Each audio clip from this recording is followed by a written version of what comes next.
Hello, everybody. Welcome to Smith and Bhat Sound Sessions number 2. It's good to see you, Mr. Smith.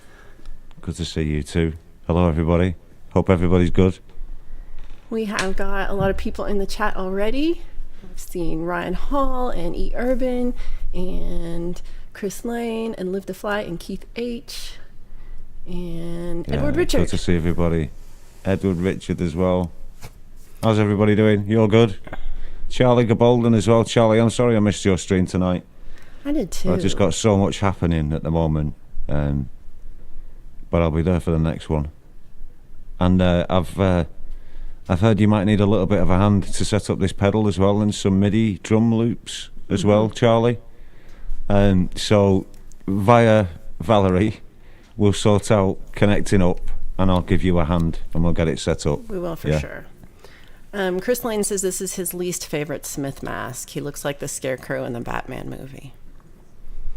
I think you look like a extra in the Tintin comic that's like in the background. Deal for Real's also here. And Sparky, good to see you. Mr. Smith looking like a burn victim, says Burn victim. I saw that. Said a pair of thermal underwear. This is not the make fun of Mr. Smith stream. I don't mind. That's later on Pole Vault show.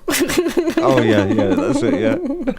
Where is Pole Vault? He's there. The timing on that was incredible, Pole Vault. Nicely done. The roast of Mr. Smith. Sounds delicious. Yeah, we should do it. Would you like that? I don't give a crap. I would hate that. I would cry. I'd be like, nobody loves me. They're all mean to me. I'll be like that. No, I don't care. At this point, Valerie, on YouTube, I have got the thickest skin in the world. Oh, see, I don't know if it's helped me to. Yeah. I think it's made me more sensitive. No. And then, I used to care, but then I realised they don't. Oh, right. Hold on, who is they? The mean people? Oh, well, that's a separate discussion, but, right. In principle, as a broad heading for the essay, right. that's what it'd be. E. Urban does point out that part of the fun of roast is you get to punch back. And I guess that's true. I do like to watch those roasts. Yeah, and I mean, in some sense, I'd say bring it on, because, listen, I love niceness and kindness and stuff, but I can be a mean bastard if you want. I don't care, bring it on. He's got a temper.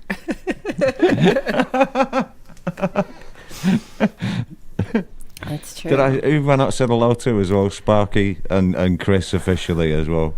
Mm-hmm. Good to see you. Yeah. And was Deal for Real there as well? Deal for Real's also here. Yeah, it's a good crowd. I can't see the numbers the way we're doing this. And so if you haven't, also hit that thumbs up if you haven't already, because we actually can't see that till the end. Yeah, exactly, Hugh. No time for it. There's no time, And they do.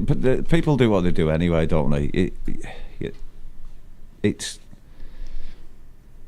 We all live these really separate lives, and we're all truly independent of each other. I've got no control over what other people do, so why bother getting emotional about it as well? Do you see what I mean? It's true. Why let it affect me adversely when I have zero control, and if the only control I have is to get emotional about it or it affect me adversely, then that's no control at all that I want. So just disregard, really, wherever possible. Pookie! Good to see you, Pookie. Yay, Pookie!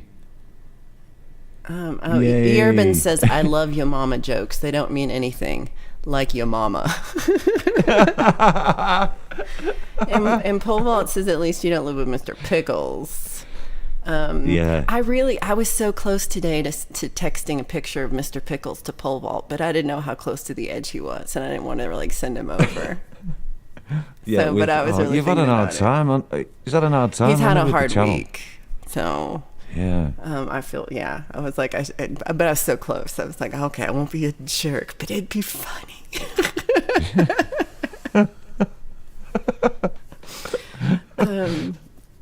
Yeah. He doesn't believe me, but I'm working on this painting of Mr. Pickles. Really? You are actually doing it? Yeah, it's about half done. Wow. So, it will haunt his dreams, I'm pretty sure. When yeah. Just wait. Make it terrifying, won't you? Gotta get the evil eye right.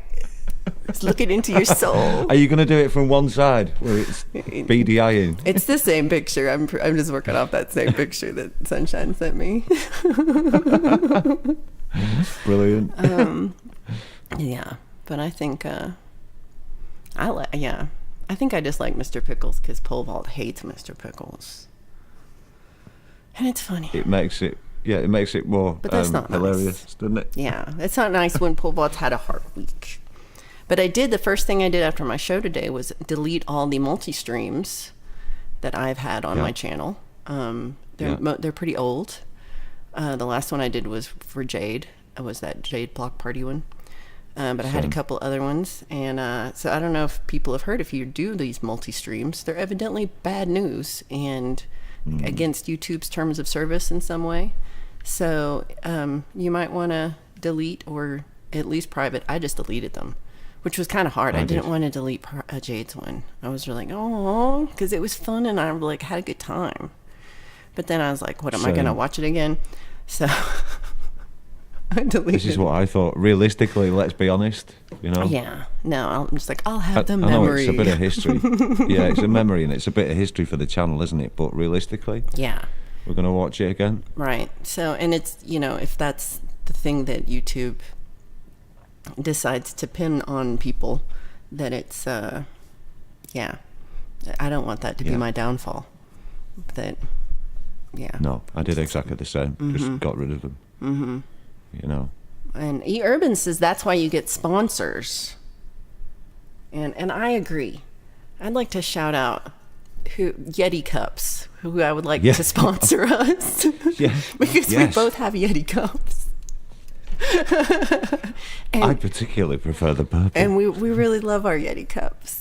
And we do. Yeah. I didn't know, Yeti cups are a big thing here. They have them all over the place. But when I went to the UK, both London and North England, they have them all over the place. There's Yeti cup stores all over. I was really shocked. I thought it was kind of an American thing or something. No, they're everywhere. They're so good as well. They keep a drink hot or cold for easily 5-6 hours. Totally. Value for money. Totally. Honestly, Yeti, we'll push this all the way for you. Yes, this is true. I don't know what I want. I already have a cup, so I don't know what I want from them besides just for them to. Do you not want one in every color, every size? No. I really like this color. That's why I bought this color. And I really like this size because it fits in my little coffee cup holders, and it's a huge cup of coffee. It's 20 ounces of coffee. But it's the one I will have one thing it does is when you have it shut, sometimes it does it sounds like it's boiling. Yeah. I don't know what it's doing, but it makes a noise, like a suctional. It does. Suction noise, and I'm like, what's that? Yeah, and it's my cup talking to me, saying, "Drink me, drink me." Harbor Freight has the same cup, half the price, and rated higher than Yeti. I don't care. I'm going to say, Yeti, we love you. Because I would like them to sponsor me. I'm a Yeti man. Yeah, I'm a Yeti man. There's no way to get a sponsor to Charlie Gabaldon.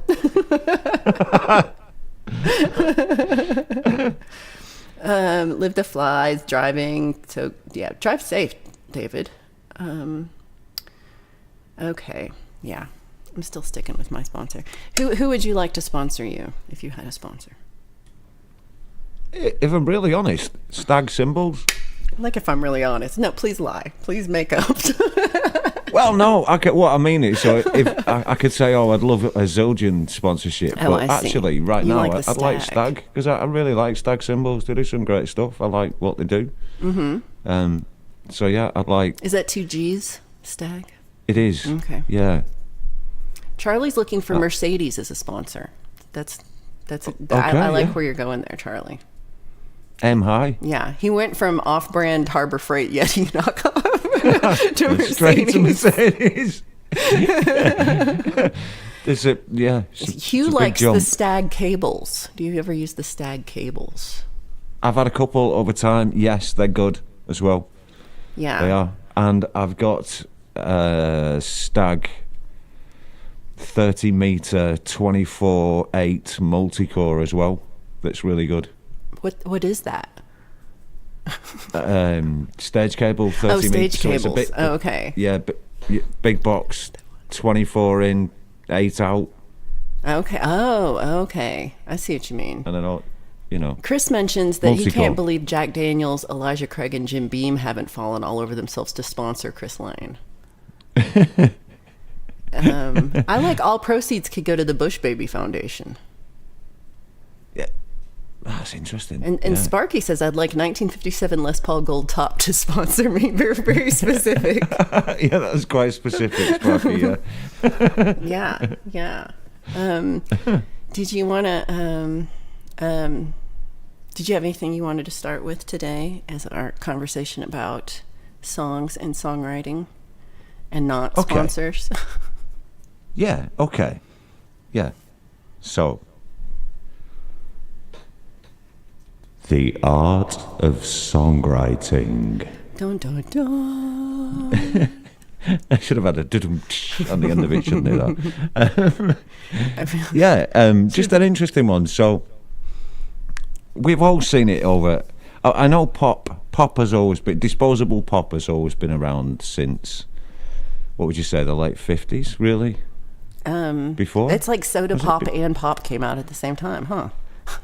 Effectively, yeah, something, yeah. Was that it? I have no idea. So I know we've always had kind of disposable music, disposable pop, but I think there has genuinely been a decline in the how good songwriting has been replaced by banal songwriting and presentation instead in the music world, you know? Right. And I think we can all know examples of that. Well, and I think it's accelerated as well over the last 20 years or so myself. Mm-hmm. I've seen I'm not saying that pop music, it doesn't have any merit or doesn't have its own values. However, there seems to have been a decline in the amount of what you'd call songwriters that have a big commercial impact. Right, for sure. You know what I mean, don't you? Yeah. You know, songwriter versus like a hook writer or or a, you know, where it's more just about the feel. Like, yes. Versus, yeah, groove-based stuff or beat-based stuff. Hugh mentions there's hardly any bridges and choruses in songs now. Yeah, great point, Hugh. Really good point. I mean, so for example, we talk about bridges. The Americans call them bridges. Over here, tend to call them middle eights. And for me, so Bryan Adams' "Summer of '69" has possibly the best middle eight ever written in a song, because it's already "Summer of '69" is such an awesome song. The verse is incredible. It's unforgettable as a set of hooks. So is the chorus. And then just when you think you've had all that with a bit of guitar solo, it goes up another notch, and it's the middle eight. And there's a real skill in that. And yeah, they have been missing, Hugh, definitely. Mm-hmm. There's a lot of them not around. And just so on the channel recently, over the last couple of months, few months, however long it's been, a lot happens on YouTube, doesn't it, really quickly? It's hard to keep up with how long something... It's just... Well, I'm like, that was only 3 months ago? Sometimes I'm like that. Yeah, exactly. I mean, when I came to delete those videos earlier, and they were well over a year ago, some of them 2 or something. Mm-hmm. Really? Is it that? Anyway, so I digress. So one of the bands I've been playing is the Porcupine Tree, and on their 2002, as I've just had to look at in Google, album, I'll admit it, I didn't know. I went 2009. I mean, that's not even close. It's kind of close. You're in the right decade. Ish. Yeah, it's in the decade, isn't it, I suppose. Well, on their album, In Absentia, they do a song called The Sound of Music. Now, I'll play it after I've read it. I'm just going to read the lyrics. Because they make an interesting commentary on what I'm saying, really. So this is The Sound of Music by... Sound of Music by the Porcupine Tree. Oh, I remember this one. Okay. Hear the sound of music drifting in the aisles. Elevator Prozac stretching on for miles. The music of the future, it will not entertain. It's only meant to repress and neutralize your brain. The soul gets squeezed out. Edges get blunt. Demographic gives what you want. One of the wonders of the world is going down. It's going down. I know. And it's one of the blunders of the world that no one cares. No one cares enough. Now, the sound of music comes in silver pills, engineered to suit you, building cheaper thrills. The music of rebellion makes you want to rage, but it's made by millionaires who are nearly twice your age. The soul, it gets squeezed out. The edges, they get blunt. The demographic gives what you want. One of the wonders of the world is going down. It's going down, I know. And it's one of the blunders of the world that no one cares. No one cares enough. Something about the reverb really makes that like pop up. Now this is one that's funny. I did not know this song before I visited because I think we listened to this song 8 times between Manchester and Scotland. Yeah, trying to find it. The right version. It had to be the right version, didn't it? It did. It was very specific. I don't think we ever found it because there's but it's interesting because I've heard that so many times now. And you've played it too. And to hear that just the lyrics read out is very interesting because even that's 22 years ago, but it's nothing has changed in that idea of who's writing the songs, how they're being produced. What's more important, this having this product versus having this thing that people want to say. Yeah, an artistic product that is not just something disposable for momentary use and then it's gone. Yeah. Hello, Jade. How are you doing? Star. We also have Mike Shaner Music. I'm the president of the Mike Shaner fan club, so I get real excited when Mike Shaner comes in.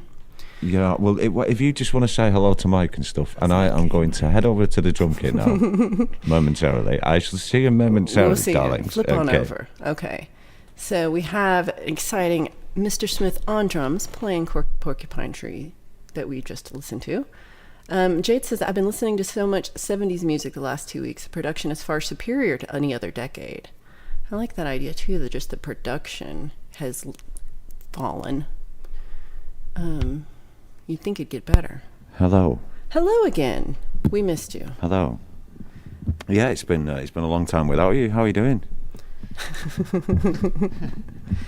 Now we meet Mr. Smith, the drummer.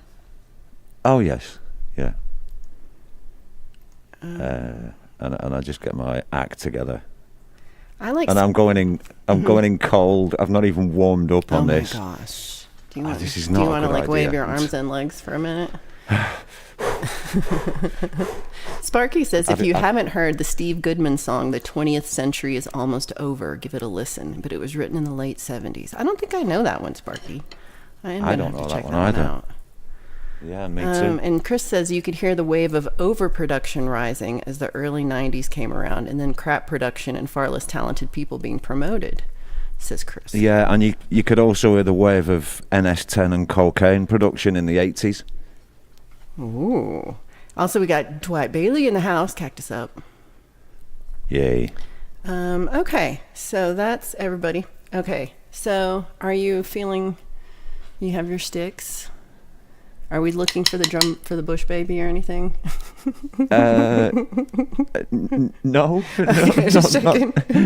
Sometimes it's been a long time looking. Not enjoying it. I do have Parrot, but I've put him on the floor now as well. We have new, in addition, if you missed last time, there's now Parrot in addition to Bush Baby.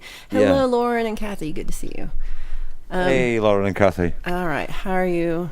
I'm going to mute when you start, so that's really where I'm like, about to mute. Yeah. You do that. All right. That's good idea, because I would have forgotten. Okay, this is the sound of music by the Porcupine Tree. Hopefully I'll get this somewhere close to acceptably good enough.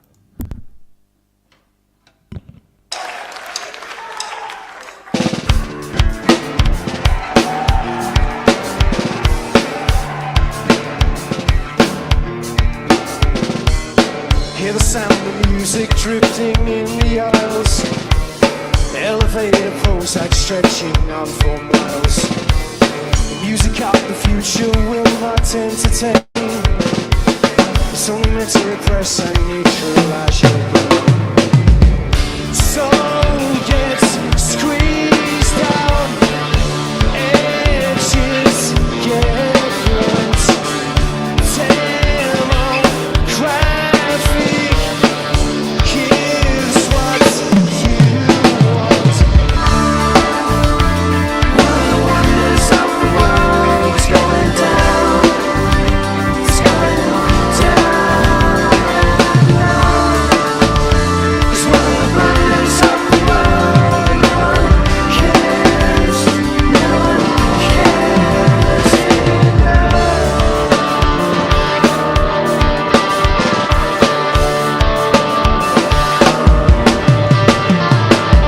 Now the sound of music comes in silver pills, engineered to suit you, building cheap the thrills. The music of rebellion makes you wanna rage, but it's made of a million pairs of words of change. Soul gets squeezed out, edges get blunt. Demographic, here's what you want. One of the wonders of the world is going down. It's going down. It's one of the wonders of the world.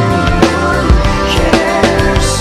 No one cares enough. It's one of the wonders of the world is going down. It's going down. It's one of the wonders of the world. No one cares. No one cares enough.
One of the wonders of the world is going down.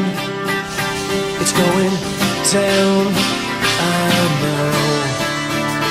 It's one of the blunders of the world that no one cares.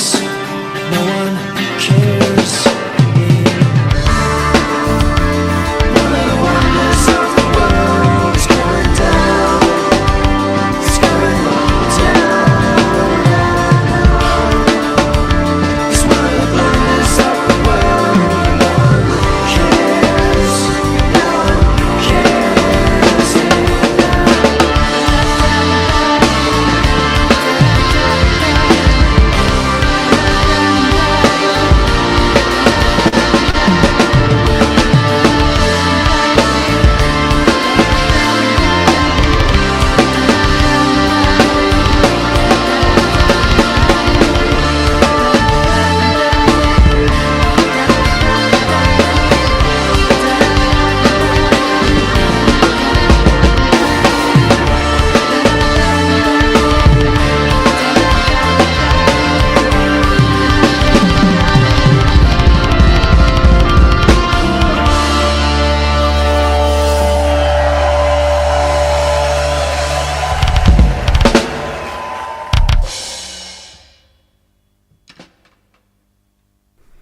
love that song came with its own applause track at the end. That's a live version that I stripped the drums off. I know, but I'm just saying, like, you should do that with everyone, because that was just fun. I was like, yay! They don't all deserve applause. I'm not even sure that one did, to be honest. Well, I thought so. Mike, I'll be back over in a second. Okay. Mike said, love it. Dude's always in the pocket. I don't think he can hear me, so we could talk bad about him until he gets back. But when he does sit down, we will say hello to everybody. I love that Tool said, Tool. I can still hear you. Oh, damn it. Okay, so I like. I can still hear you, you know. So pretend I said good things. So Jade says, I always think of these guys as Tool without distortion. And that's very interesting. I hadn't thought about that. Great description. I didn't know about the Porcupine Tree before. Well, yeah, sorry, but I know you didn't know. But I've got to say it while it's in my head, so I don't forget. A couple of hours ago, I watched a video of a drum tutor reacting to Gavin Harrison. An interesting point, Jade. He said, I've often been asked who could replace Danny Carey, and it was watching this video that finally gave him an answer. It's Gavin. Gavin could replace him, and he's the only person that could do it. I think Mr. Smith could too. Not even close. Not even close. Jade agrees 100%. So while you were playing, we've had Rich New Design came in, Seagull Rock Squawk. We had Art of Floundering Podcast. Yay! And a Feisty Feather. Ryan Hall. Feisty Feather. Yay! Dwight Bailey, yay! Ryan. Okay. So there, I think we've said everybody else's name. And if you're in here and just lurking, hello lurkers. We like you too. Hello lurkers. Yeah. It's nice to have you along for the ride. So Sparky's got a good question. Mr. Smith, are the foot pedals electronic now? The pedals are not. The pedals are just normal bass drum pedals, but they're actually hitting a electronic pad. So let me just get rid of this and show you on the kit cam. Oh no, I've just turned the kit cam off. That's not what you do. Right, so if I do this, so as you can see there, the pedals are real. They're Pearl P100s. They're quite old. They're vintage. Basically, it's a vintage Pearl kit, and they are playing a Roland PD8R mesh head that is actually encased in a 20-inch CB Drums kick drum. This is all actually in the description to my videos on the channel as well, but it's an interesting question.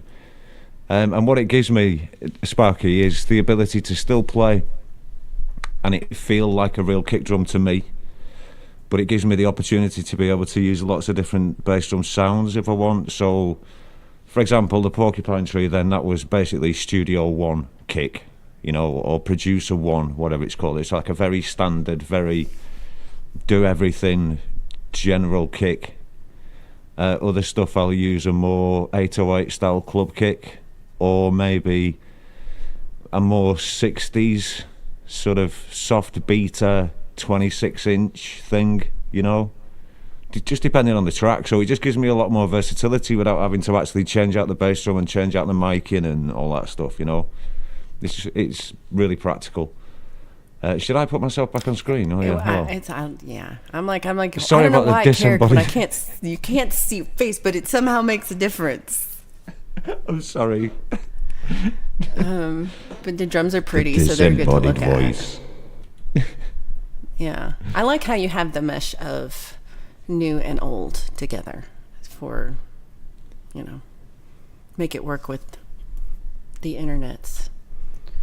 It's all just about practicality, really, as well. Mm-hmm. It just gives me that little bit wider scope within one drum kit. Do I use triggers, Urban? No. What are triggers? So they clip onto a real drum, and they're basically a piezo, essentially, in a little tiny thing that clips onto the drum, and it reads the vibrations of the drum head, and that will then tell a drum module what to do. Oh, okay. So like a drum pad, but instead of a pad, it's just a trigger on the end of it, and that fits onto a normal drum. But no, I've never gone down the trigger route, to be honest, Debs. I've thought about it, but it's just never something that I've been able to invest in as well, if I'm really honest. Because I haven't needed to. I went down the pad route. So I've got the modules, I've got the pads. The triggers were driven a lot by people who wanted to have the kit look real rather than have it look like electronics. And I'm all with that. I like the fact that it looks real. So you can put mesh heads on and triggers. It looks like a real kit, but it plays like a full E-kit. But no, I've just never done it. I mean, maybe. There'd be a lot of practical applications for live stuff, definitely. Yeah, and I could do bass notes and stuff, and I have got some stuff in the tank for later on with some more interesting drum stuff where, yes, I will be doing something along those lines. That's all I'm saying for now, but yeah, cool. There's some interesting stuff coming. So first off, John Wiggs showed up. Hello, John. And hey, hi, John. Also, Ryan asked how many electric heads do you use?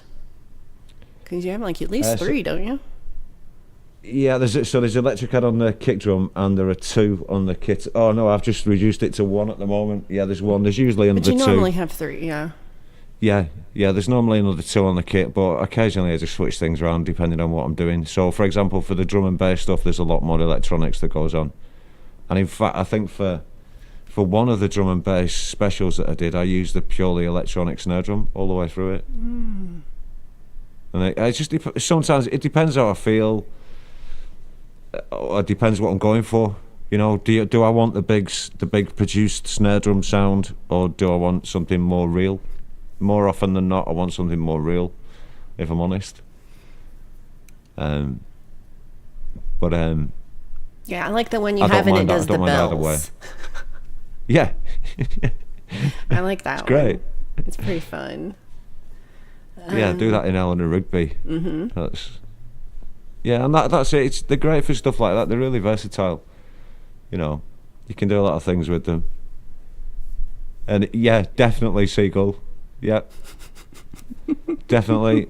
David, back to driving. David's back to driving. David's setting off car alarms everywhere he goes. Oh, right. Okay. Not so close, maybe? I don't know. No, it's not him. It is aliens, like he thinks. Probably. Yeah, so I really enjoyed your drumming on that. And again, if you're not watching, Mr. Smith does live drums every Tuesday at 7 p.m. UK time, 2 p.m. Eastern, and then on the Fridays that we're not here doing this, you would be doing drums too. And I originally did it because your wrist hurt a little bit, and I guess you're doing it anyway. Really makes me being here useless. You could have just played drums. No, so I'm glad you did this anyway. Hold up. Stop the press. Are you not going to sing a song or anything at any point? Well, I can, but it's, I'm just saying. Yeah, could we? Could have just done it. You see, now, because following on from that thing with the porcupine tree, is that, so you have very much come from where Steve Wilson's talking about what we need. You come from the singer-songwriter collective who are not just about some disposable commodity, some throwaway thing. It's more of like a folk tradition, isn't it, for you? Yeah, I think you can see that in the complete lack of production. Zero amount of production that is happening with me. It's the opposite. But I really enjoy, I grew up on kind of like Bob Dylan and Leonard Cohen and these, Jim Croce and these, guys who are just amazing songwriters and who were trying to tell a story. And it didn't, as we know with Bob Dylan, he doesn't care what people think about him. He just wants to tell us a little story. I just like that kind of song. And then, I've been writing songs about just about 10 years now. and just and the groups that I've been going to write, like learn about songwriting, are all in that same folk tradition of these little song circles where we're kind of writing and lyric based things, and then we bring our lyrics in with a chord sheet maybe and sing it for everyone. And people say, well, this is what I hear, or have you thought about doing this or that? But it's just still very much in the performance and melody and song structure and lyrical and rhythmic structure of song versus does it have a beat, can you dance to it kind of thing. Which I kind of wish I could do. I would like it if Pole Vault could dance to my songs with his pole vault dancing. That maybe could be one of your next videos. Oh, look, Hugh Caldwell says that Mr. Smith is also a great songwriter, guitarist, producer, and thoroughly nice bloke. So, just shout out there. Thank you, sir. I like John Wigg says production is overrated. Urban says we need more minimum production. Well, then I'm your lady. One microphone for everything. This is interesting. Rich New Design says, being a hack, my goal is always the throwaway type of songs. I mean, he says LOL at the end, but that's kind of an interesting idea too, where sometimes I kind of think I'm in that thing where I'm writing the song for me, but it's not, I don't necessarily think it's going anywhere. Like I wrote a new song this week and I was going to play it. I don't think you're going to like it. And also, I realized today it's kind of very similar to another song I've already written. Okay.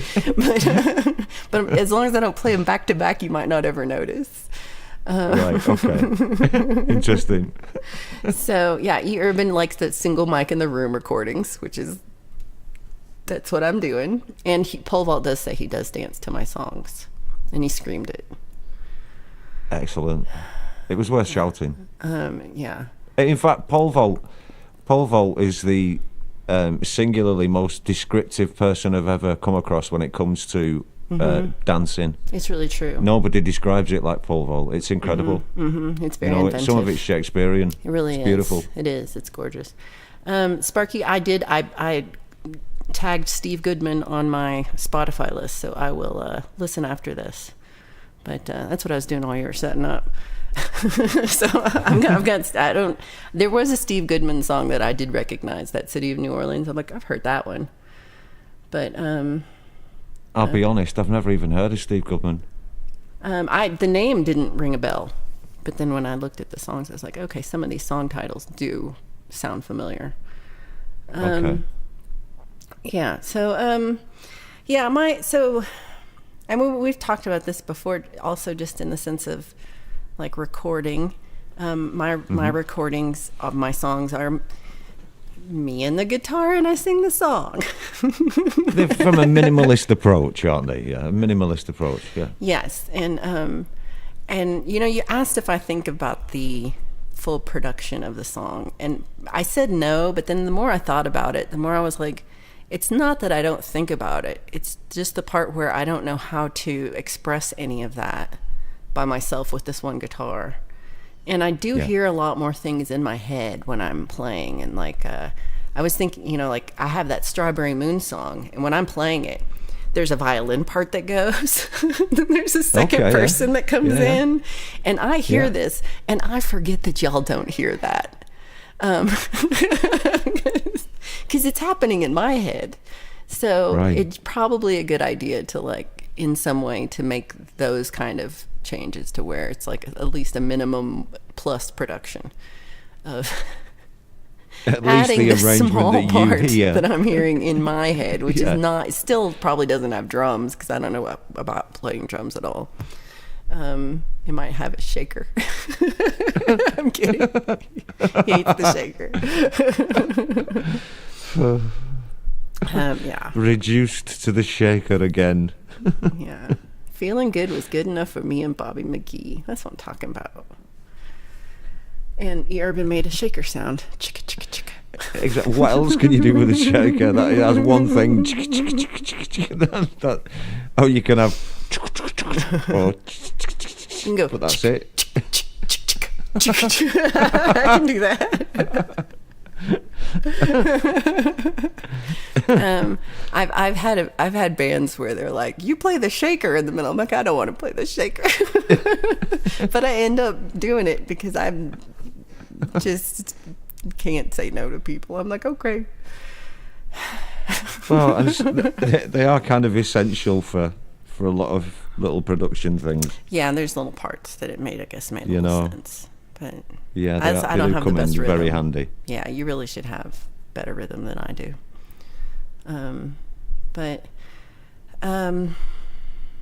I have a song that I haven't played. Good. One of these that I do play this in my show and I play it live pretty regularly. And but it's most of my songs, again, I just write by myself. I'm very few collaboration songs. And really most of the only ones I have were done at song school, or kind of a forced thing where a teacher is like, you two write a song together and have it done in 2 hours, and you just have to come up with a song. And then of course I've done the group songwriting with the everybody's, where we all write a song together. And that's kind of actually turned out better than I thought it would, y'all. Despite E-Urban and Pole Vault, it turned out really, they like to give me a hard time. Despite the hedgehogs. Despite the hedgehogs, I thought we did well. But so this is a song that I wrote a little differently because I was given the lyrics. And they were like, and it's actually somebody in the chat, it was Lorecat, so it was Kathy of Lorecat. Mm-hmm. Kathy wrote this poem for Lauren, who is the lore part of Lorecat. And so Kathy had written these lyrics and posted them on Facebook, I think. And I made it into the song. Okay. Pretty sure she asked me, but I'm pretty sure. I might have just done it because I'm not like busybody, but I think she asked me. And so I wrote this song for with her lyrics. I did tweak them a little bit, but to make them fit into a song structure. But yeah, I'm with you. Because it was more of a poem. But so, would you like to hear my song? I call it Kathy's song, but that's just because I guess it should be called Always My Love. Okay, here we go. This is especially because it's a first. I love firsts. I don't know if you've heard this one before. Maybe you have. But here we go.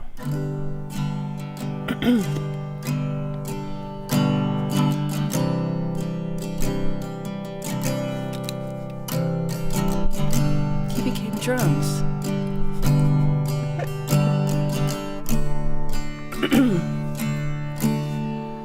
I give you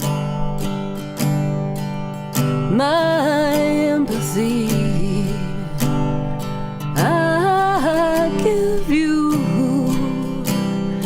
my soul. I give you my love. Always my love.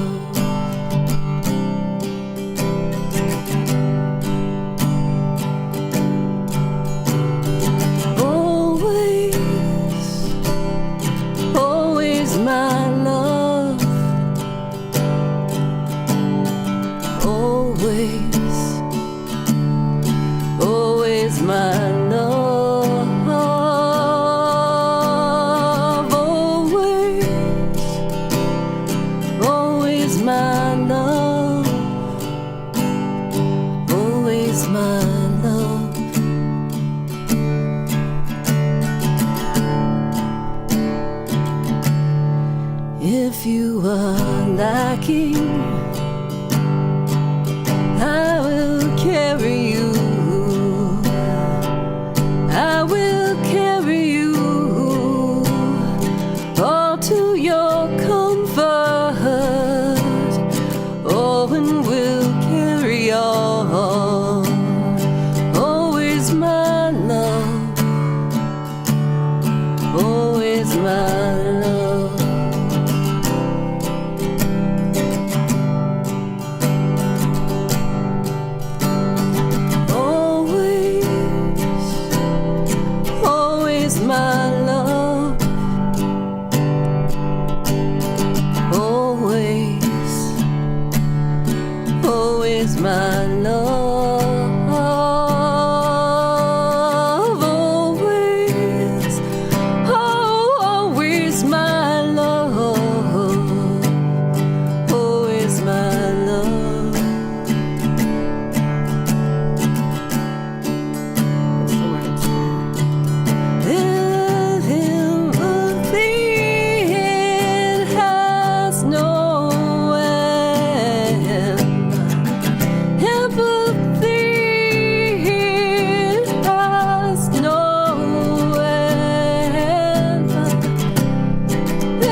that is what I call Kathy's song. And as I sang it, I realized that I don't actually have all the lyrics here on this little thing. So I'm pretty sure that's how the end went.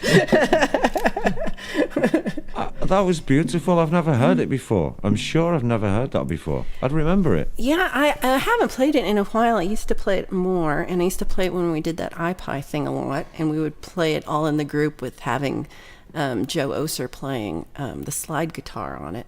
And so he was kind of, that also made it longer, and then the ladies would sing Always My Love With Me. So it is a song that I really like. Again, I'm hearing this harmony in my head that I'm guessing y'all can't hear it. It's just in my head. But I hear it so loudly. I'm like, how do you not hear that? Yeah, I missed that harmony, sorry. It wasn't quite loud enough in the mix. Sorry. Oh, good. I'm glad you're here, Lauren and Kathy. And Non-Mouse as well. Good to see you.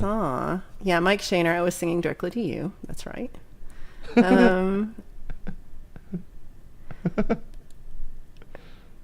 Let's see. I like E. Urban says, I don't remember what I was doing to get on Val's nerves during the songwriting. I saw that comment, yeah. I'm glad you don't remember. Good. Glad Valerie it's all remembers. in my head. We've got two Valerie retired electricians remembers. in the chat. I remember. Well, thank you, Sparky. Okay. Sometimes I just read E. Urbans and I'm like, no, can't post these things. No, Chris it's not Lane allowed, gets is it? me. Thank you, David. Thank you, Ryan. John heard the voices in my head, so that's good.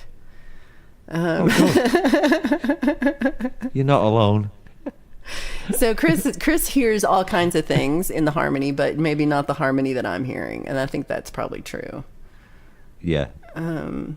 That, you know, and I, you know, I think that there's part of one thing I like about a simple song is I can feel like I can add stuff to it when I'm in the car, you know, like there's room in there to like add but sometimes there's like songs and there's so much going on and there's already so many harmonies and I can sing along, but I'm not adding something to it. I'm with you. You know, so sometimes it's kind of nice to be plain. Yeah, I've always been a production sort of freak. Early albums that I was listening to with my parents were things like ELO and Phil Spector and, you know, Frank Sinatra, huge production stuff. Mm-hmm. But on the flip side of that as well, I have a real soft spot for, so if somebody brings out an acoustic version of their album, I often prefer the acoustic version, you know? Mm-hmm. For the simple nature of it, but I'm always eventually drawn back to the big production stuff, me. I like the bells and whistles and, you know, sort of, I think the production for me provides opportunities for different linear paths of enjoyment through the music. Mm-hmm. You know, so for example, The Police, Every Little Thing She Does Is Magic. I listen to that song to get to the very end when the piano just goes and runs his hand down the piano just for that one bit. That's kind of that, and that's yay! It's a sort of a moment of elation for me, and I've listened to that whole song to get to that bit, and I have this little linear path that gets me there, you know. So that's kind of why I like the production stuff myself. It gives me. You remember those books that you used to read where you could roll the dice for to go to a different page? Did you ever see those or ever read them? Is it different than Choose Your Own Adventure books? Is it the same? Choose Your Own Adventure. I don't know if they're the same. So you've got a set of dice, and you start reading, and it gets to a point, and it says, I don't know, you come to a fork in the road. Right. Roll 3 to go left, roll 6 to go right. Okay. Similar. Right. Okay.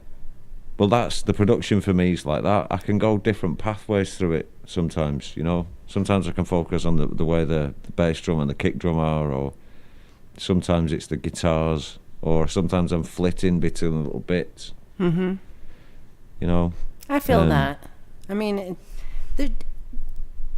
it's also just, you know, like if I'm working, you know, an instrumental, you know, a symphony or something that's, you know, a jazz album that's just instrumental is like, it really feels electrifying when I'm trying to like get work done sometimes, you know, like, and it's that part where there's just, you can listen to it 15 times and hear different little parts every time and, you know, kind of follow along with the different line of it. Yeah. I like that. Yeah, and being brought up on production stuff for me as well, that kind of sealed the deal, I think. And then the first time I got stoned and listened to War of the Worlds, it was over. Who is that? I'm sorry. War of the Worlds. Uh-huh. Yeah, Jeff Wayne. Oh, okay. The double album that came out originally with Richard Burton on, and Phil Lynott and Justin Harewood. Okay. Like I know Phil Lynott. Just unbelievable. A massive production, absolutely huge production with maybe a 40-piece orchestra on it, string section, just stunning, you know. Yeah. And I've been hooked ever since. And then Pink Floyd as well. That soundscapey thing I like. Yeah, I mean, I do. There is something really magical about that. So I grew up a lot going to band and orchestra and symphony concerts at the local college. Okay. My mom would also often be responsible for the reception out front, so I would also then be responsible for that. So we have to go and get all the cookies ready. But I would go into the, you know, auditorium and like listen to most of the concert. And it's that part of like getting 50 people in a room and who've practiced and gotten on stage and, you know, and really working together. I mean, you know, it's such a dance. It's such an experience for just, you know, the people on stage and the people watching. And, you know, like now I'm lucky if I see a band that has 4 people in it. Absolutely. Yeah. And I mean, I've recently heard a band that had like, I guess they might have 8 or 9 people because they had a horn section. But it was not the same level of. I'm with you. So it was a little. I was like, I don't know about this, but there's something about it being well done and being really practiced and being really like having somebody leading it to where it's like, this is what we're doing, and everybody's following along. That feels really special to be a part of. And now it's kind of like, and we'll just use some MIDI instruments and put it all together. And yeah, I know what you're saying. It doesn't quite have the same feel, even if it's all the same right notes. Yeah, I know what you mean. I know it's this debate about real drums or programmed drums. I mean, don't get me wrong. If you can't afford to get drums recorded or to be or a drummer, if you don't have friends. Well, yeah, you don't have. Most musicians don't have many friends, Valerie. Come on. I'm just saying, like I don't know an orchestra. I couldn't do this myself. But as an experience, it's amazing. Most musicians don't have that many friends because they won't wash. Just that alone, you know. Come on, we've all been in bands. Yeah, Al Bundy is here, and Al says it is hard to find a drummer these days. Oh, Al Bundy, good to see you. Oh, Anonmouse says that Chicago was really the last many-member band that was any good.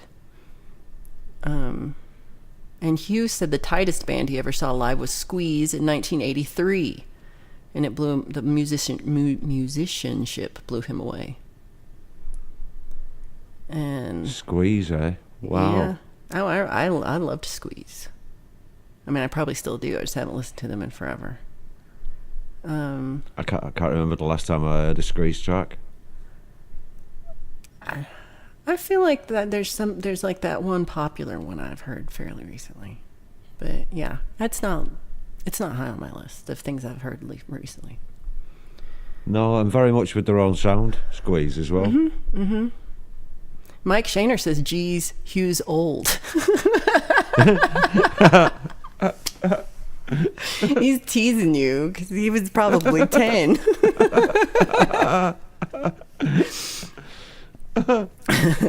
Yeah, Chris, you've mentioned your kid as well. My kid is a friggin' great drummer, but he is far too busy running his company to help his old man out. Aww. I didn't know he was a drummer. I'd love to see him play, Chris. Yeah. I really would love to see him play. And, you know, and to be honest, I'd like to see him sit down at a nicely mic'd up kit to do it as well. Not just with a phone in front of him, because that can alter, you know, the impact. Be nice to see him play properly as well. Yeah. And it'd also be good for you, for the both of you, to do a recording together somewhere. Surely. How cute! Surely you've got to do that. There's a lot of good recording studios in Denver. Really? Quite a few. Well, Chris, there you go.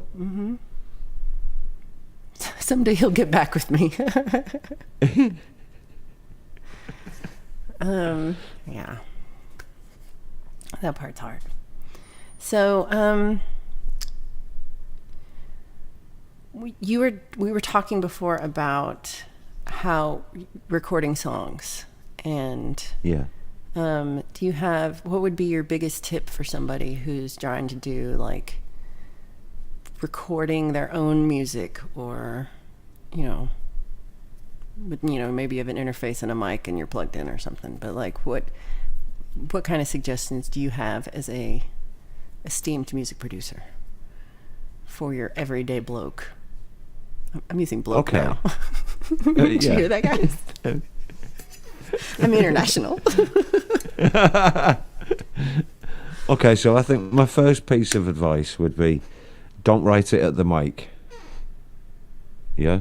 So if you're going to record something, at least pretty much know what you're doing. Yeah, so know what the chords are for the verse, know what the chords are for the chorus.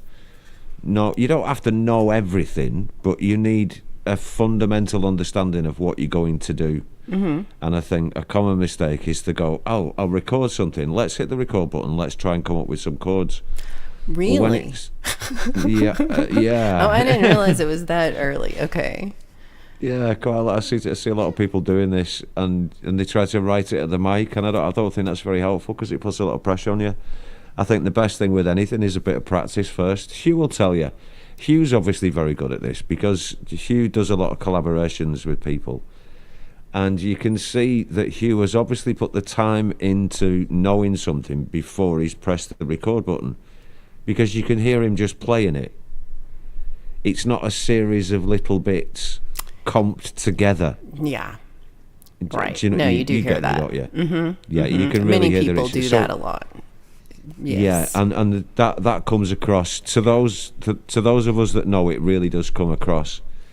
So to me, I think the best advice to start with would be to just really get something a little bit under your belt. Just know it a bit before you record it. And then what I'd say is, with that in mind, don't then be too precious about how it's going to be. So just because you've laid it down initially with an acoustic guitar, it doesn't mean it needs that acoustic guitar all the way through it in the final version. So don't be precious about things. And yeah, exactly. This is it. I find it a lot with people like such as yourself. Me right now. What do you mean? But don't play the guitar. What do you mean? I'm leaving this studio. Well, you don't care about me. That's what I got is a guitar, and me singing. That's all. If you changed all the instruments, then what am I doing? You don't need me. No, well, this is it. No, I don't. It's easy to be pushed into feeling like that with I'm sensitive and not too sensitive comment. Yeah, we don't need your bloody guitar in this song. Will you stop playing? No, it's probably not the best approach. That is it. But not. And I think that, so. This is where it comes to it. So there's a difference there in the production choice, isn't there? So for somebody like yourself, you enjoy music that's similar to that. So it'd be a guitar and a voice, maybe a bit of a backup vocal, something like the Indigo Girls. Maybe a duo or something. But you kind of like this raw edge. Yeah. And there is a definite difference between producing a song like that or producing it in a more full arrangement style nature, isn't there? Yeah. There's a real difference, and this is I think that's the point where you have to look at the arrangement should be speaking rather than your personal preferences as well. You know, so if the arrangement says we don't really need the acoustic guitar in the verse, then delete it. So I think not being too precious about anything that you've done in a recording for the betterment of the final mix as well would be my second piece of advice. Don't get too attached just because you played it. You know, always be flexible with it and always let the song talk rather than your personal choices, really, because that's how hits are made as well. Nobody wanted to listen to Crazy Frog. Not really. I don't know what you know, Crazy they Frog made it is. because they knew it'd get on people's nerves and get in people's heads, you know. Yeah, so I don't think you get the part where these are my little precious song babies that I grew These are and my grown. babies. And they're tiny, these are my tiny song babies. And I say, come on, babies. It'll just come out into the world and I'll share you and everyone will be nice to you. Maybe not you, Urban, but everybody else will be really nice to you. And you will grow and become a better song baby. And then, yeah, Mr. Smith's like, abort your song, baby. We do not need your guitar. Well, you know, it's so, but it's that when I'm writing a song, recording the song is like the last thing on my mind as far as writing a song and having a song, because I'm writing the song to perform this song in front of other people, whether it's on this stream or whether it's like tomorrow I'm playing at the Rock Rest Lodge in Golden, Colorado from 2 to 5 p.m. if you're in the Golden area. So I'm going to be playing these songs. And Comment, subscribe. So I'm going to be just, you know, like I need a song that I can pick this little, I'm going to play my full-size guitar, not my baby guitar. And I'm going to have a mic and I'm just going to sing. And I have me and I have this guitar. And that's it. I have a little reverb. But I need songs. I'm writing songs so that I can perform them, and that's like that's the center axis of my song that it revolves around. So it's like recording the song is like, well, you know, maybe somebody will listen to it one day. You know, like I'm not like some of you have like grandkids and stuff, and you're like writing songs so that you have this legacy for other people. I have nothing. When I'm gone, these songs are all dead because there's no one going to listen to them. So I don't have this idea of like this song is going to exist past me singing it in the present. Yeah. Okay, interesting. So in that sense, you'd rather just have the song stand on its own with the guitar and vocal, and that's your sound. Yeah, I'm not claiming that the songs are good. I'm just saying that they're songs that fill the background of your local bar or establishment. And That's after a little 3 harsh, beers, Valerie. they sound even better. What doesn't sound better after 3 beers? You know? So, yeah, there is the peanut butter jelly song. So that was done that's not a song that I ever play out. You're right about this, Pole Vault. I did that just because Chad mixes his peanut butter and jelly in a bowl, and I really felt that needed to be a song because that's insane. I wish I had that reverb button right now to be like, that's insane.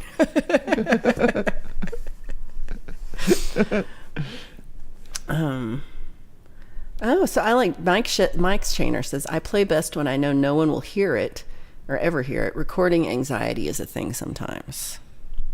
I can fully understand that, Mike, and that is one of the most important things to me is the isolation that goes with somewhere to record. So that ability to do what you do when you are truly on your own. So you're not because it very quickly slips into when somebody's watching you. It becomes a performative thing, even if they're not in the same room. But you're aware of them on the outside of that room. It becomes performative in a different way because you're under the pressure for it to sound good to the people that can hear you or can see you or whichever that is, and that alters the what I can only describe as the pureness of spirit of a performance given between you and the equipment itself. There's something immensely different about it, and I think it's about a pressure that's applied as well, which it makes it unfair for you. So quite often if I'm recording things with people, I have them where they can't see me. They can hear me in their headphones, but they can't see me. I'm not looking at them through a window like the old style 70s recording studios. Right, you're next door. Yeah, and they just I'm just a voice in their head, and they can exist in their own little world, and they're not self-conscious because I'm not looking at them, whether they're pulling faces or whether they're screwing their hands up when they sing, or whether they're pitching the notes up and down with their hands, or whatever they're doing, or whether they're just pulling at the buttons on the t-shirt because they're nervous. Whatever it is, all of a sudden it makes them more relaxed if they're not physically aware of me like that. That is nice. So I do think that's a big part, Mike. Definitely. No, I fully understand it, Mike. Yeah. Like stage fright. Yeah. Also, I miss saying hello to Choosy. Choosy in the house. Oh, hi, Choosy. Pure pole vault. So Hugh says playing live he doesn't get nervous, but he's a bag of nerves in the 2 hours before the show. I feel that a lot. I think that's where I'm at with it right now. I used to get real nervous during the show, but now I just get nervous beforehand, and then once I start, I feel better. Yeah, You don't even get nervous. I've lived my life on a stage. I don't do nerves. I don't know what they mean. I don't know. I've no idea. No, when I started, I was just sick, literally. Like I would have to go take a break and come back because I'd just be sweating and just could not. Yeah, physically, my body was rejecting it. Like it was in danger, and it's taken a while before that now feels. Once I'm doing it now, I feel really into it, and I can really get into that space where I'm just like enjoying the performance and not feeling like I'm under a microscope. But the getting set up always like is my nervous part because I'm like, did I bring enough chords? And is all this stuff gonna hook together right? And because I have to do all my own sound. Hugh probably plays in fancier things than I do. But I have to lug all my shit to the place and hook it up. And you never know if everything's going to work right. True.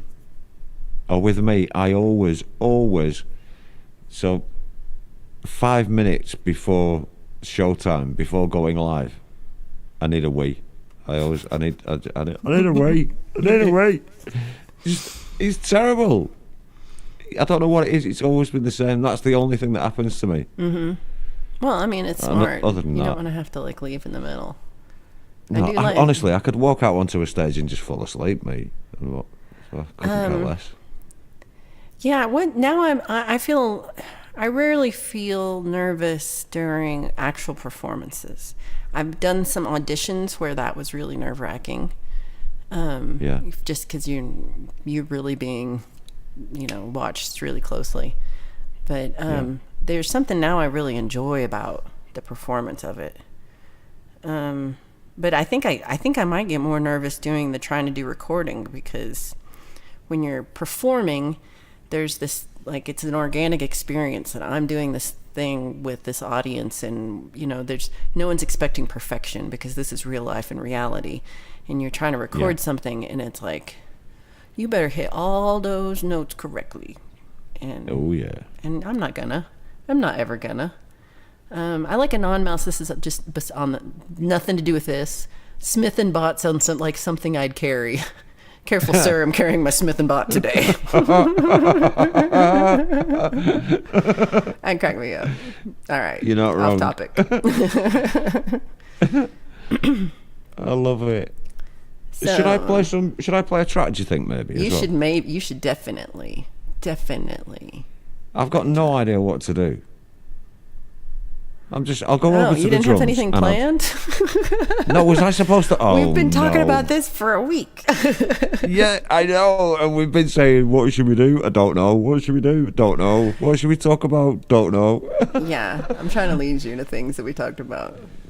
Yeah, it Sparky, was a bit thanks of a for being here. Appreciate you. circular conversation, wasn't it? Well, we really have already been talking for an hour 15. We only have 45 more minutes. No, we have not. We have to.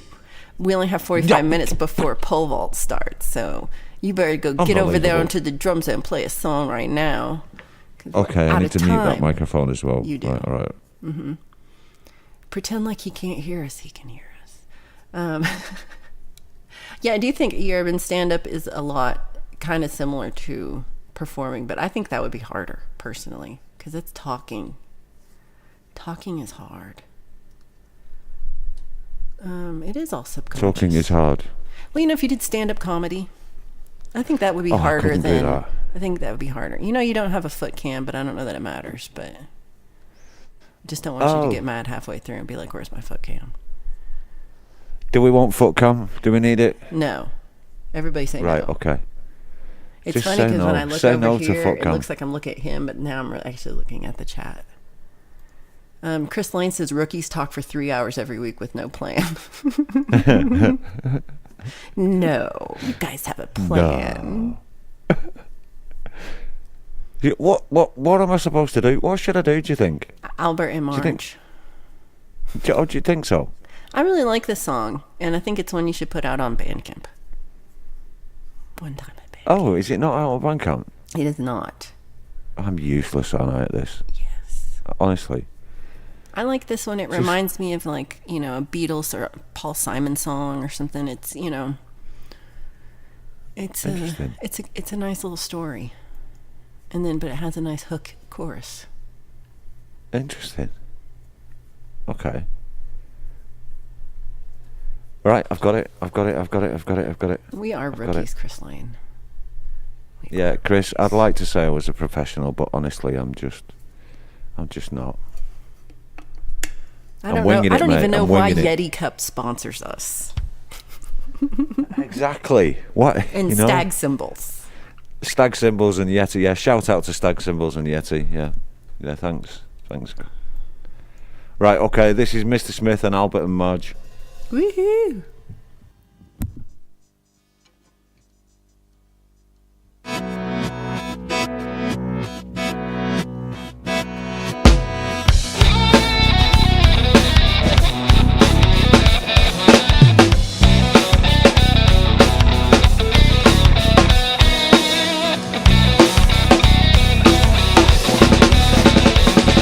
Sally didn't take her meds last night.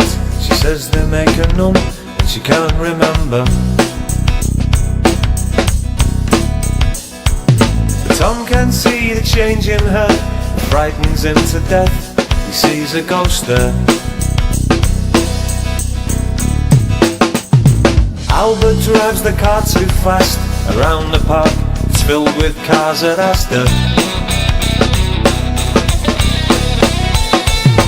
Marge just grips the door too tight. Knuckles White thinks I'm sure he's going faster. It's only people ruling people, overstretching their desire to help one another. Just people telling people, overrating the self. Oh, the self. Dave just drinks his pint real slow, looking round, eyes twisted, full of mad hate. And Brenda says, look, you've had enough, I'm not giving you no more, 'cause you're past the point, mate. Bob's your auntie Betty's friend, he's a copper's son, and he runs for the local council.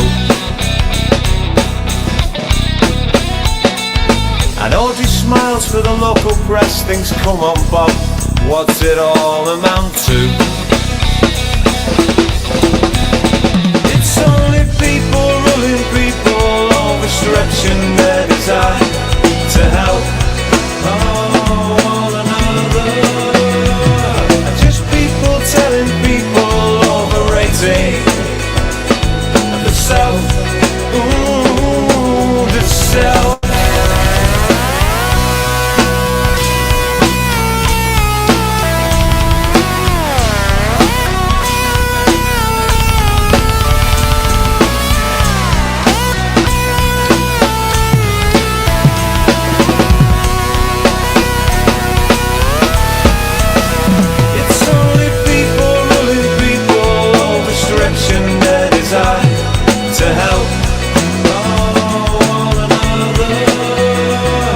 just people telling people overrating the self, the self. It's only people ruling people, overstretching their desire to help one another. Just people telling people overrating the self, the self.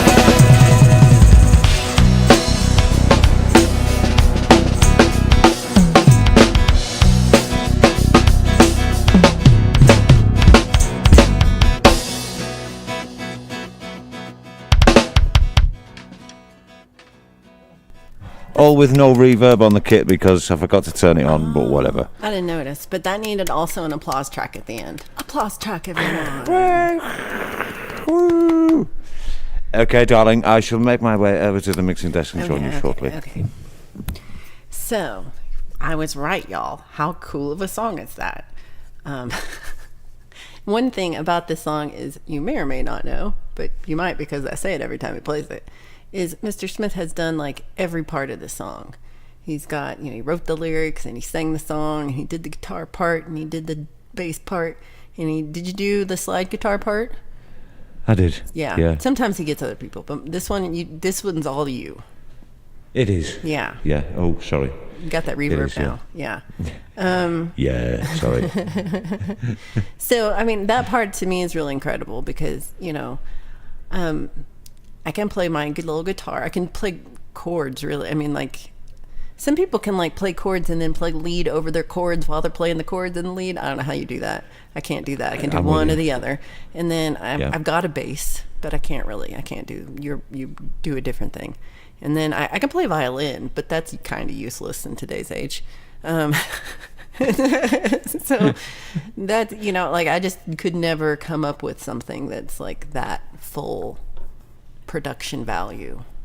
And I think that that's part of my, like, can't even conceive of this because it's never, I'm just going to post out this violin solo right now. Next. I am in that sense, I'm in a privileged position to be able to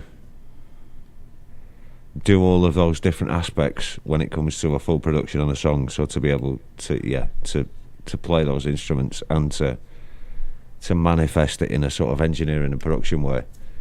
But then that's not luck, that's just a lifetime of doing it. It's a practice and stuff. But for most people, that's not practical. So yeah, I think a lot of people are in your position where even when you can hear it, manifesting that is difficult in the extreme. Mm-hmm. And it's not just a case of expense, is it?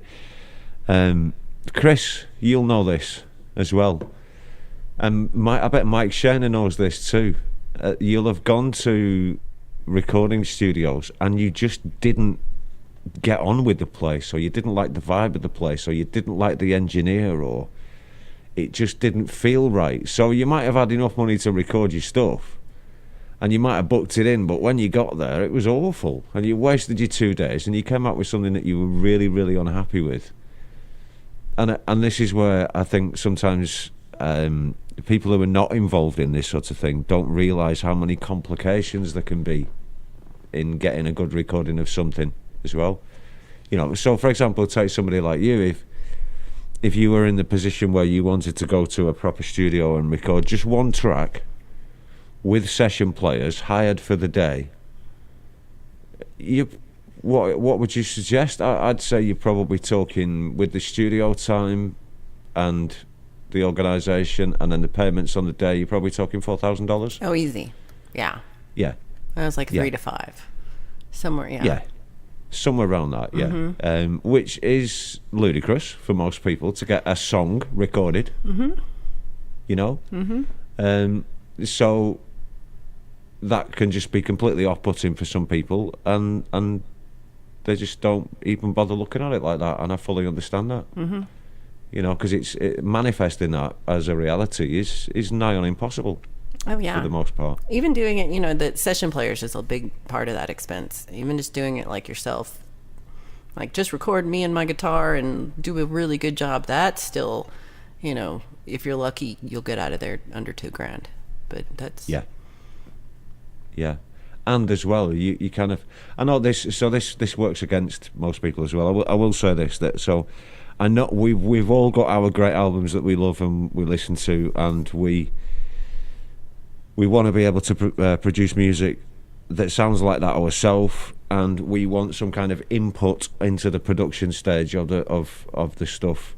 Now, the strange part about it is that most of the artists that you're talking about, the vast majority, the bulk, 99.9%, had zero say in those production values on that album, and I mean zero, nothing. You know, I mean, even the drummer won't have decided what heads were on the kit or what microphones were over it or anything like that. So it's handing it off like that sometimes can be difficult for people as well, I think, because you do want to have an input. You know, you do. We all do know how we want to hear something, right? But we don't really have the technical skills to make that possible, and it just slows the process down if you try to explain it to an engineer. Well, and you know, like the way you're talking too, it's like it's this thought of, you know, like I'm writing a song and bringing it, and I would like to sing it. The songs we're listening to on the radio, 8 people wrote them. A separate person is singing it. It's, you know, like it's all in pieces. There's no one person who's feeling like this is their precious song baby, the way that I am. My little song babies. So yeah, and Hugh's right. The money, how people are making money from music is not about touring anymore, but it's about merch mostly. But streaming music a little bit, but merch mostly. Yeah. But it's definitely not the same as people buying CDs. No, it's not. Oh, also covered by CQ showed up. Good to see you, Chris. Yeah, hi, Chris. You're up late, buddy. What are you doing? Oh, yeah. You guys are up too late. Hugh, too. Oh, Hugh was always up at this time. In fact, if Hugh was in bed, I'd be concerned. That's true. You both are up too late. Mike says he's liked the 2 studios he's been in. Great people. Had more problems with bandmates than engineers. I feel that too. Good. It's also a hard thing to navigate. It is, isn't it? It is.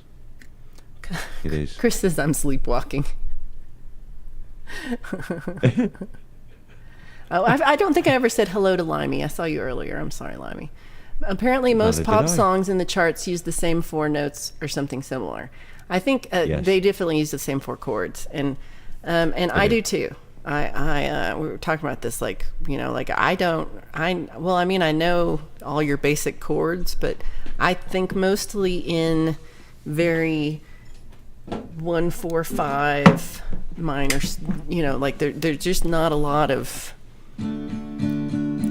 inventiveness in what I got going on. But partly that's because I want to be able to sing it while I play it. And then partly it's, you know, there's this, it's familiar. It sounds, of course, yeah. You know, like people kind of can expect what's going to be next, and so Anonymous is like, speaking of merch, you know, Valerie's got some merch. That's right. It's my manager.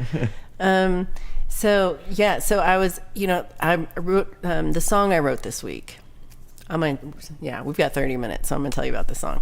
I wrote a song this week, and I had a first line, and well, I didn't know it'd be the first line. I actually thought it would be the chorus, but I had this line in my head, and actually I changed the line in the end, but it was really going in my head, and I was like, this is a good line, and I think that would make a fun song, and what would this song be about?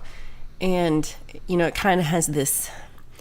it was the Urban. Urban mentioned to me, and I'm writing a song about, I was going to be like, just like someone, it was Herbs, about, you know, making a song about kind of like getting revenge on someone. And so I kind of had that in my head a little bit. And I think maybe actually like the last 3 songs I've written all had this kind of revenge aspect in them. So they could be an album. I started on this. The thing that got into me is I used way too many idioms, but I kind of like that. I use way too many words. This is no secret. And what I thought was going to be the chorus just turned out to be the first line, and I changed it. So it was going to be like, I didn't burn the bridge down, but I lit the match. Okay. But then it changed once I wrote the whole song. It didn't make sense to come from me because I'm like calling this other person a loser. So I had to change it all to be like, you say you didn't burn the bridge down, but you lit the match. And so it's a different, but it's the same kind of idea. And I really thought that would be the chorus in some way, but it was not. I made a smaller chorus, slightly smaller chorus. And then I tried to put and then so I wrote the lyrics. I kind of had a rhythm. I tried some different chords.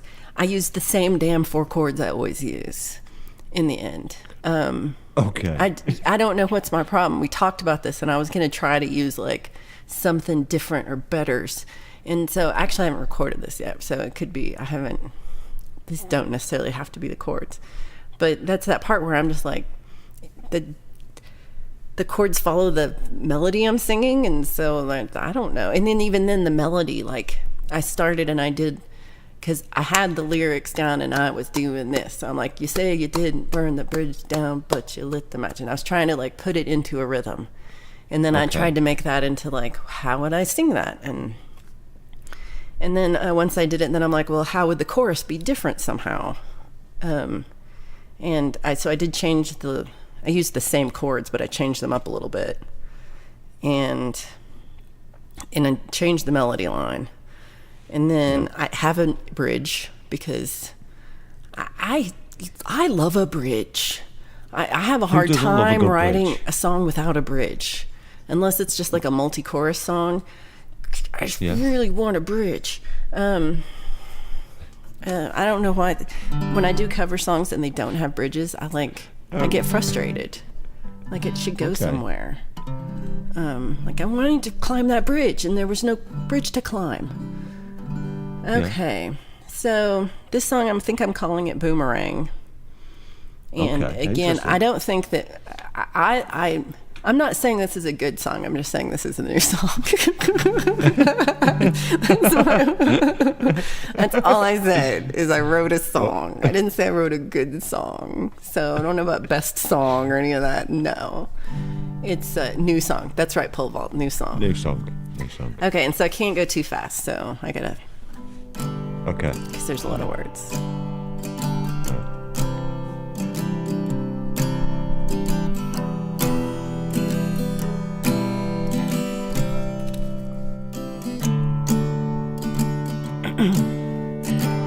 Say you didn't burn the bridge down, but you lit the match. I told you keep it steady, but you went full blast. I'm the fish out of water that you never could catch. You found out the hard way. Found a method to your madness, but you went insane. Made a bargain with the devil, but he yanked your chain. Pulled the chair out from below you like it was a game. Slow motion replay.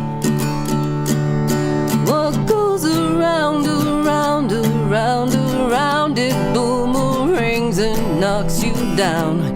What goes around comes back to get you. What goes around, around, around, around, it boomerangs and knocks you down. What goes around comes back to get you. Through your teeth and you bit your tongue. Put the cart before the horse and you got overrun. Thought you'd get your fill, left with just the crumbs at the end of the long day. What goes around, around, around, around, it boomerangs and knocks you down. What goes around comes back to get you. What goes around, around, around, around, it boomerangs and knocks you down. What goes around comes back to get you. Since they rocked you in the cradle, you've been digging your own grave. Laid your cards out on the table.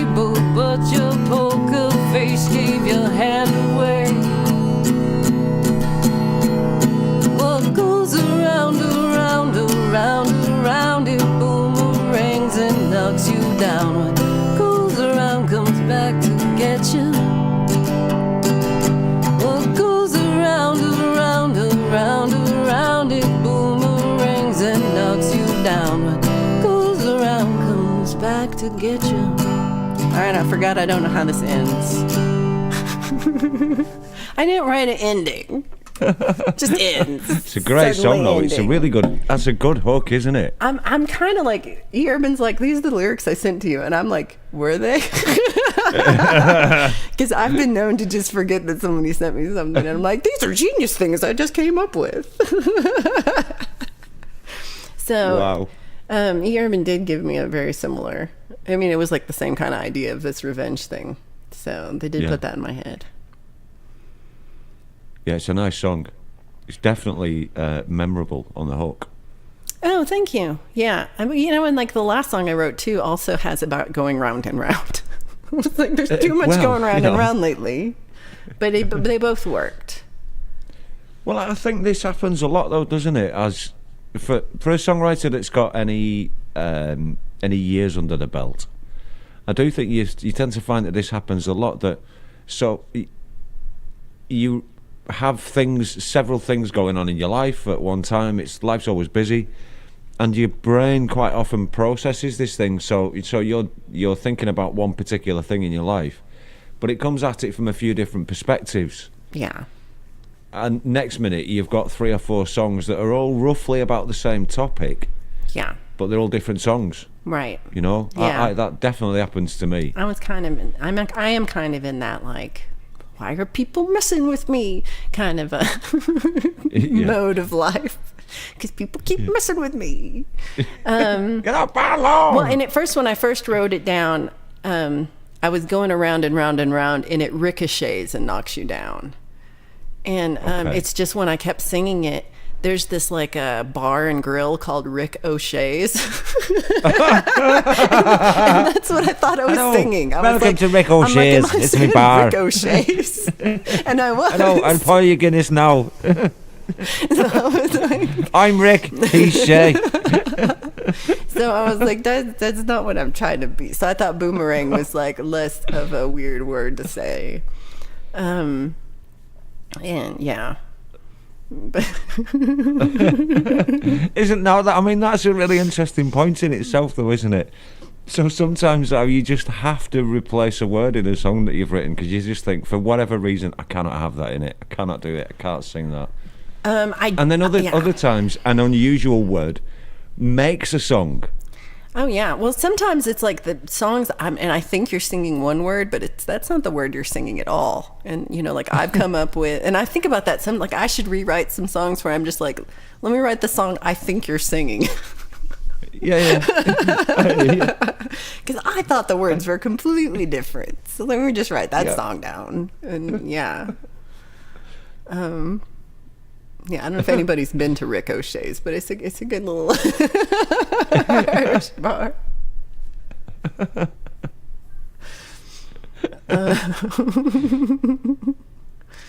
And it's also how I pronounce the words. And I have to, every time I write a song, have to go back and take all the justs out. I mean, sometimes I have to leave a just in because it fits and it makes no other sense if I didn't say just. But that's my big one where I put, I mean, there's these and A's and, you know, different, but just is my one that I overuse the most.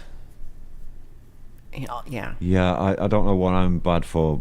I'm bad for writing crap songs, basically, but I'm not a lyricist, really. But yeah, I have to go through that process a lot of just taking out just the stuff and junk that you don't need in there. I did it. The stuff and junk. Stuff I know that's copyrighted material. Sorry. Are we going to get a claim now? Oh no. Put it in I'm in the his pocket. I'm in his pocket at last. Oh no. Oh, he got me. Yeah. Well, yeah. So yeah, I have to take out little bits of lyrics and stuff, you know, refine, and yeah, you kind of have to, don't you? And quite often it's about the rhythmical content. Yeah. So you've got what you want to say, but you have to make it fit rhythmically. Yeah. So you have to adjust it for that. And I come across that a lot. Sometimes, you know, like I'm more likely to change the music to fit the rhythm than changing the lyrics to fit a melody line. Like if, you know... I'm sorry, what? Yeah, I will just, I'll be like, this isn't You'd like for the that band song. to play something different. Right. I'm sorry, what? Well, and I'm like, maybe it's not for this song. Like, so say somebody sent me a track that needs lyrics. This may have happened. Yeah. And I trying to come up with lyrics for said track. And, like I would have lyrics, because I have just notebooks of crap. Like behind me, this is a whole thing of notebooks. And so I'm, I'll kind of look through and be like, what kind of thing could I talk about? And I wrote, for one, it's like how, like, oh, this works almost, but I can't get it in there. It needs, because when you're writing to a melody, that's so much different than what I mainly do, which is put melody to lyrics that I write first. Because I mostly write my lyrics and then put a melody on top. So working with somebody who just sends you the melody or sends you about, not even necessarily the melody, but like, here's the track. An idea. Yeah. And to put words on that is a whole different beast. Right. Well, I particularly enjoy that, applying words to music. Yeah, I much prefer it. Yeah, give me a track. And then if it's an instrumental track, I'm automatically looking to try and write a melody on it all the time. So I kind of get a kick out of that, really. Doing it that way around. I mean, I find it to be interesting, and it's like a puzzle.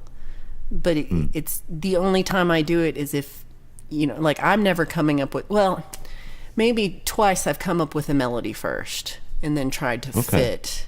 So I have that was horrible.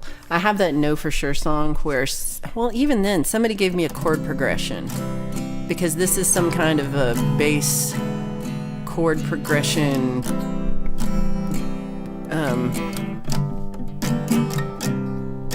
Pretend I played that right.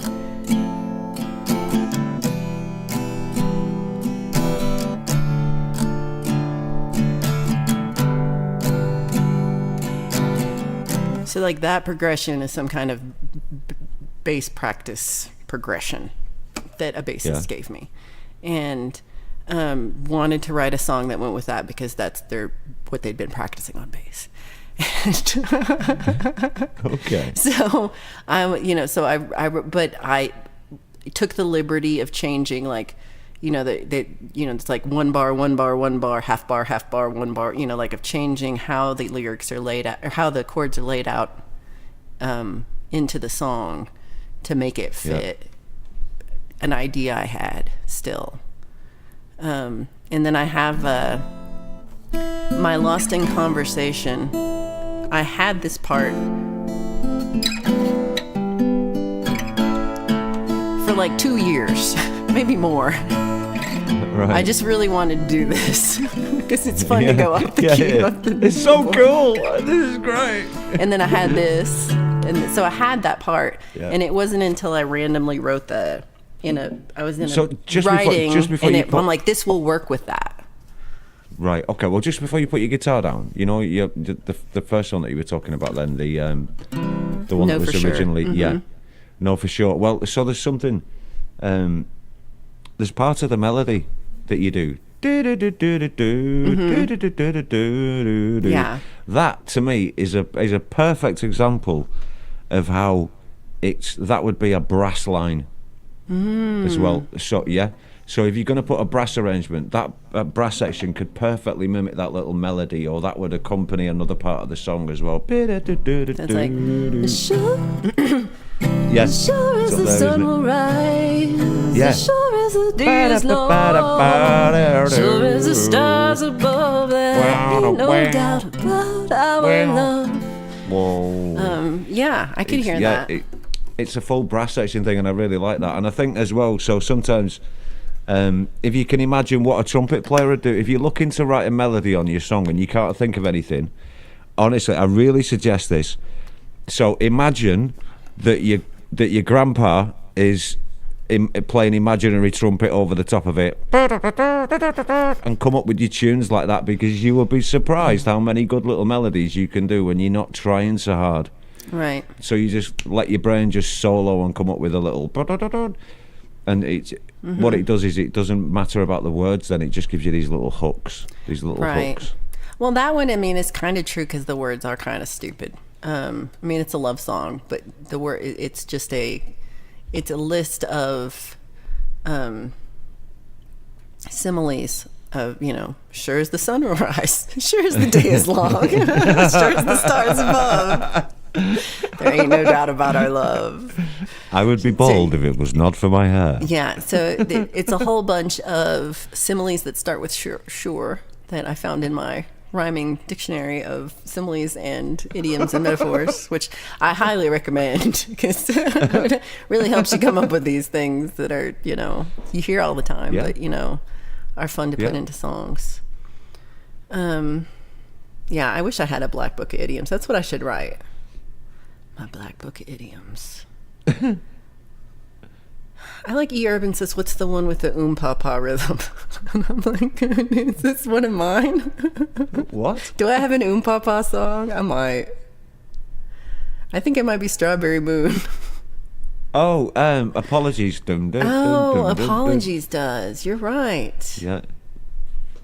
I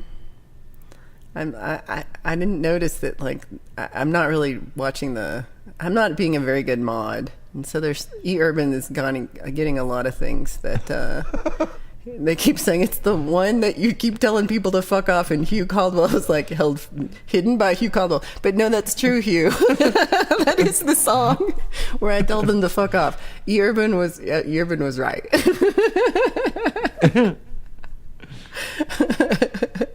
That's my favorite song for that one reason. Yeah. But again, that's one where I wrote this whole long, it's basically a diary entry that I turned into a song. Right, okay. Yeah. Yeah, because it's a, story of being mad about somebody. Well, while I remember as well, I know a couple of people in the chat will know about Pete Johns. Well, Pete Johns is doing something called Songtember that's coming up. And it's just this idea of taking a song and producing it and putting it out in the month of September. No prizes, no accolades. You are the prize. I'll clap for you. Yeah, exactly. We all will. I'll be excited. I want to hear your song. They'll all get featured on a show as well at some point in probably October, later on in October, when Pete collects them all. But it's just a really good way of just thinking, well, okay, I've got 4 weeks and record a song and just get something, produce something. Yeah. So anybody out there who's looking for a reason to write a song, I think Songtember's a really good one for it. I'm really encouraging E. Urban to actually finish a song, because they say that they're not writing songs, but they're sending me a lot of really good song ideas and lyrics and beats and the whole thing. And I think it's just a part of how to, putting it together. So I think there's a lot of people here who have song baby ideas that they would like to make into full song babies. Little song babies. Well, there you go. And then you can record it, and it doesn't have to be, you don't have to record it. You're over here, Mr. Smith style. You can record it low key Valerie style, and it works just as well. So it doesn't have to be Phil Spector over here. It can just be like, me. Oh, thank you, Jade, for the link. And awesome. Dom, good to see you, buddy. Hope you're doing well. Yeah, and so I did, and it's a way you can work by yourself, or you can do a collab with somebody. I feel like Limelight last year's was my Songtember, was my collaboration with Mateus Perkowski. Okay, yeah. I think that was Songtember. So, and that one was good because they did all the work and wrote the song and everything, and I just sang the song, and then I'm like taking half the credit for it. So that's one way to do it. Nice way to do it. You might try to find somebody who's done all the work, and then you can just slide right in there and be like, look, I participated. I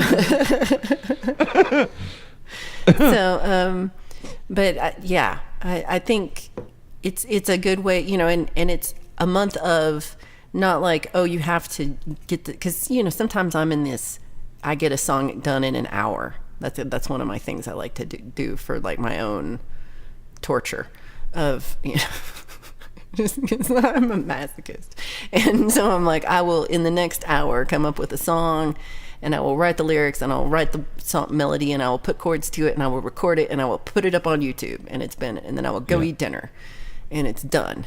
And I mean, it doesn't give you the best songs always, but you know, it gives you that sense of finishing something, which is sometimes that push of just like getting something done. So I think there's a lot of people who it's like, until you get one done, it feels overwhelming. But if you can just like, instead of an hour, spend a whole month and break it up into little bits. You know, what's your ideas? What do you want to do? What would you have an idea of, like, you know, if you had an idea of like, here's what I want to do. How do you know, like, how to choose what to do with it? This is a setup question. You're asking me? Yeah. Like, if, you know, you had some ideas and you're like, how should I do this? You know, what would you say? Okay, if I wasn't, decision? if how would I? Would you record it and wait? Right, I know what you're saying. Yeah. So yes, so interesting point. This. I think a lot of people do suffer where this is concerned. So they have an idea, they set off to record it, and what they do is they judge on the fly. So you spend a couple of hours and you're recording, and you listen back to it, and usually what's happened is you've just spent 2 or 3 hours recording, so you're tired and your brain's a bit screwy, and then what you try to do is look at judging yourself. Then usually under those circumstances, especially because you're under the microscope of the studio anyway, you judge yourself more harshly than anybody ever could. That's true. And I think this often really goes against people, and I would suggest that people split their recording time into 2 batches of time. So the first one is recording. So that's just getting it down, recording it. So record something 5, 6, 7 times, and then that's the end of the session. Don't listen to it. Don't even listen to it. Just press save, close the project, walk away, go do something else. Go and touch grass, go and kiss a loved one, tell them you love them, go and listen to the song of a sparrow in the trees, anything, yeah? But don't come back to that recording for at least 72 hours. And I would suggest that most people would come back, and after 72 hours, you will be a much kinder critic to yourself, because there's some distance between what you've done, and it's not so pressured. And you're not feeling like you have to have got something good. And then when you look at something that you've just done, how many times do you really think that's amazing? No, very often we look back with rose-tinted spectacles, and this is where this advice comes from. So just take a bit of space, take a few days away from it, and trust me, when you come back to it in a couple of days, you'll be a much less harsh critic on yourself, and it will actually help your self-confidence. Because rather than getting to the end of a 3-hour session and saying that isn't very good, you'll get to what is effectively the end of a 3-day session and think, oh, that bit's great.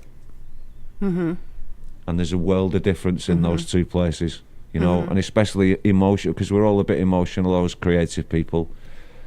So don't let the mixing desk and don't let the record button or anything put you in that position. Take a step away from it. It's not that important. When you come back from it, you will find something that you've done that's really nice, because you'll just have this different, slightly more objective approach when there's a bit of distance between you and it. And I'd like to see a few people in the community try it as well. So somebody like Chris, I don't know how Chris records, whether he is a sort of, he works it in the session or what he does, but I'd be interested to see Chris record a song and do it like that. Just have 1 session recording, get as much done as you can, then walk away, and then come back in a few days and pick the best. And I'd suggest that it would help for most people, you know. Yeah, I think a lot of us are doing 1 take kind of recording, you know, like just getting it out and putting it down and walking away, and like, it's done. And not forgetting to push save before you walk away. That's a big one. Yeah, good point on that. Good point. That's a big one. It is. As soon as I forget what I wanted, I like what I have. That's an opening point. Lyric. It really is. It's really beautiful. But that's it is. That is kind of true. Like that. And I think, for songs too, like, I say like I'm writing a song in an hour, but it's not quite true, because I'm constantly thinking of, like, I'll think of a line. Like, I thought about that burn the bridge down, but I lit the match line for like 4 days. It kept coming into my head, and I kept coming up with trying to think of like where I could go with this, and like different parts of this, and why am I thinking, like, what's my theme about this, and what am I trying to say? And all that stuff is happening in the background, and it's not something I'm doing, like, it's something I'm just doing all the time. And because I've just been writing songs for, a lot of, like, I don't write a lot of songs. I'm just spending a lot of time thinking about writing songs. Yeah.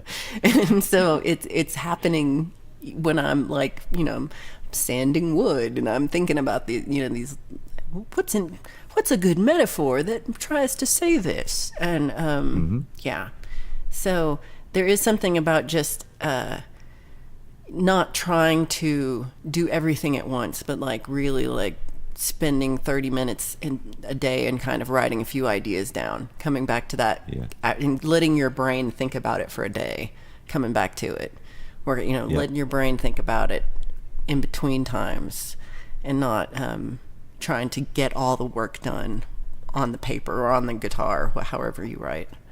Because I don't actually write with a guitar normally. I just write with a pen, or sometimes I just type into the computer, depending on what my thing is. But I put notes into my phone or talk into my wrist, like I'm Inspector Gadget.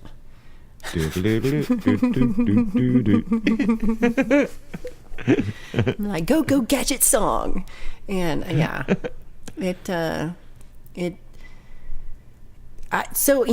talking about this, I think, maybe we did a couple of those songwriting sessions where we like talk about trying to make a song in 2 hours or whatever as a group. Maybe we should have a couple of song timbre, I don't know exactly what to call it, soirees, where we, like, do you have an idea? Like, I feel like E. Urban's got a lot of some good ideas and a lot of things, but it's like, how do you take this next step into making it something? And so maybe that's a live stream we could do where people can come and talk about, like what they have and what they're trying to do. We can just give a little bit, like, maybe you could try this, or maybe you could try that. I'm with you. Because that might help people get a little closer to getting a song finished, which is once you get one done. Once you get something done, it really, like, starts you off. It's the first one that's really hard. Yeah.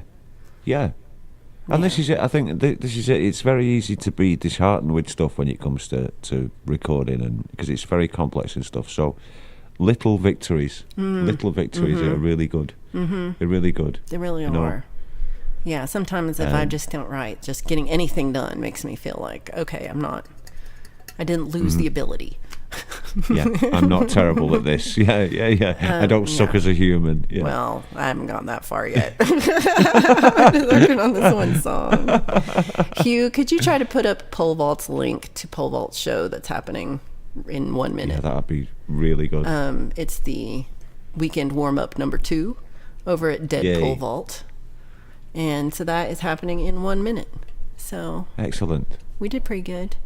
It's been enjoyable. I feel like I've not played much music. We didn't. I hope everybody's been cool with it though.